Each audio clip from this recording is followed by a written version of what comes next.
प्रिय मित्रों, मेरे चैनल ओम एस्ट्रो में आपका स्वागत है। इससे पहले मैं सतैसा के 6 नक्षत्रों के बारे में बता चुका हूँ। आज मैं उसमें पहला नक्षत्र जो अश्विनी नक्षत्र आता है उसके चारों चरण के प्रभाव के बारे में बताऊंगा। जातक पहला चरण में जन्म लेता है तो कैसा प्रभाव में होता है, दूसरा, तीसरा, चौथा, ऐसे मैं अलग अलग चरणों की अलग अलग वर्णन करूंगा।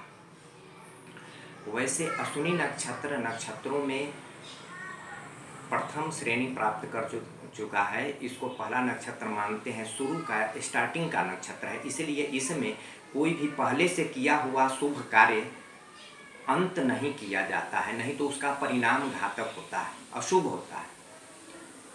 शुरू कर सकते हैं क्योंकि यह शुभ नक्षत्र की श्रेणी में आता है, इसलिए शुरू कर सकते हैं, लेकिन पहला चरण छोड़ करके पहले चरण का 2 घटी यानी 48 मिनट जो होता है वह बहुत ही बुरा परिणाम देने वाला होता है, इसलिए पहला चरण को ही छोड़ दिया जाता है।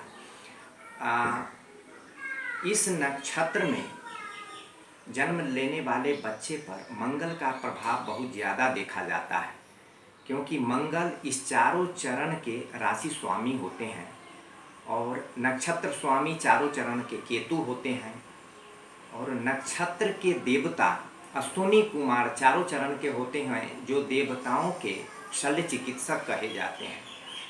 सिर्फ बदलता है तो नवांश चारों चरण में अलग अलग हो जाते हैं, इसका सबसे ज़्यादा प्रभाव बच्चे पर पड़ता है। इसलिए मैं अब उसके चारों चरणों की वर्णन करता हूँ। वैसे मंगल क्रूर ग्रह होता है, इसलिए ऐसे इस अश्विनी नक्षत्र में जन्म लिया हुआ जातक क्रूर प्रभाव का होता है। प्रतिभाशाली, ऐश्वर्यवान और भौतिक सुख संसाधनों की कमी नहीं होती है, लेकिन कुंडली में मंगल, शुक्र, बुध, चंद्रमा ये सब शुभ प्रभाव में होता है।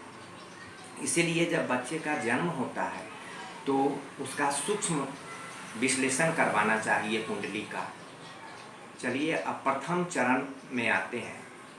अश्विनी नक्षत्र का प्रथम चरण, जब चंद्रमा आकाश मंडल में 0 डिग्री से 3 डिग्री 20 मिनट के भीतर गोचर करता है तो प्रथम चरण कहलाता है अश्विनी नक्षत्र का। इसमें जो बच्चा जन्म लेता है वह पूर्ण रूप से मंगल के प्रभाव में होता है, क्योंकि इसका नवांश स्वामी मंगल होता है। वैसा जातक क्रूर होता है और दूसरे के कार्य को बिगड़ते हुए देखकर खुश होने वाला होता है।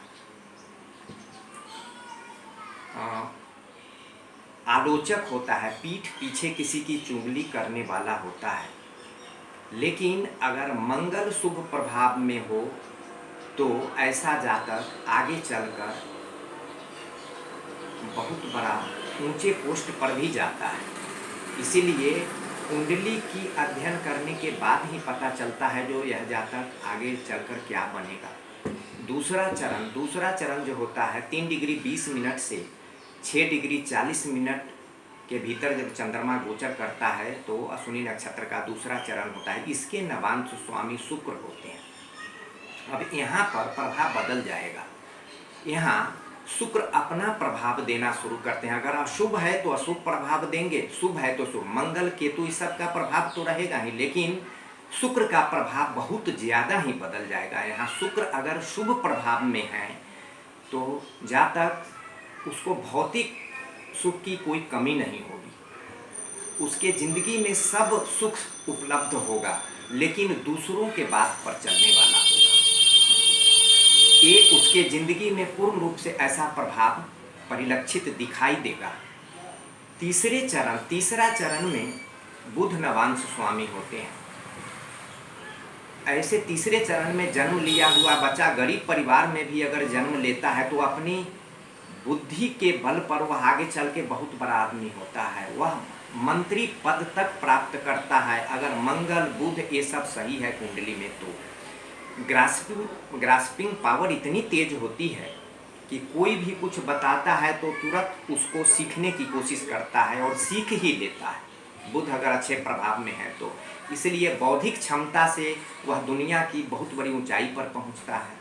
इसलिए तीसरा चरण भी बड़ा शुभ माना गया है।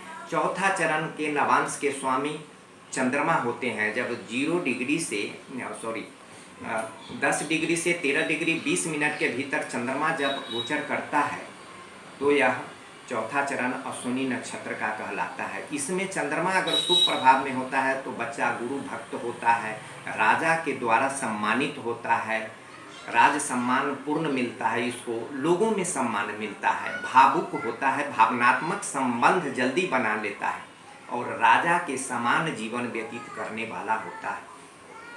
इसीलिए हम यह नहीं कह सकते कि 27 में जन्म लेने वाला बच्चा बहुत ही खराब होता है, घातक होता है, ऐसा नहीं। उसका कुंडली के ऊपर निर्भर करता है। कुंडली में मंगल, शुक्र, बुध और चंद्रमा ये सब शुभ प्रभाव में हैं तो बहुत ही अच्छा होता है। लेकिन ये चारों चरणों में जन्म लेने वाले बच्चे पर कुछ ऐसा प्रभाव देखा गया है कि इनके परिवार में ज्येष्ठ और बड़े विशिष्ट लोगों से इनको सहयोग नहीं मिल पाता है।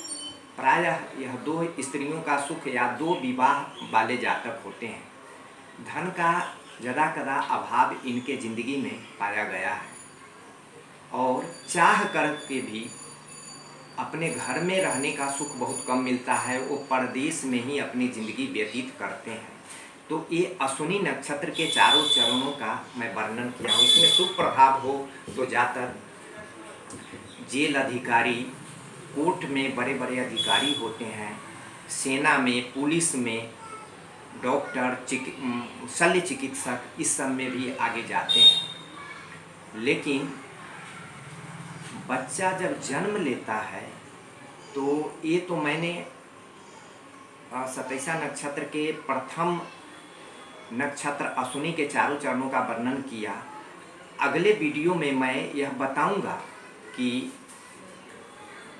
जब बच्चा जन्म लेता है तो जन्म राशि के प्रथम अक्षर पंडित जी निकाल के देते हैं, उस पर नाम रखा जाता है, राशि नाम, लेकिन वो गुप्त नाम होता है और उसका जो परमानेंट नाम हो वह सक्सेस जोन का होना चाहिए। सक्सेस जोन में जब बच्चे का नाम रखा जाता है तो उस नाम का जो प्रभाव बच्चे पर पड़ता है वह आगे चल के बच्चा को बहुत बड़ी ऊंचाई पर ले जाता है। आजकल बहुत कम लोग इस चीज़ को जानते हैं। अच्छे ज्योतिषविद के संपर्क में जाइएगा तो शायद उनको पता हो तो वो बता पाएंगे। यह कह के मैं आज यहीं विराम देना चाहता हूँ। इति शुभम।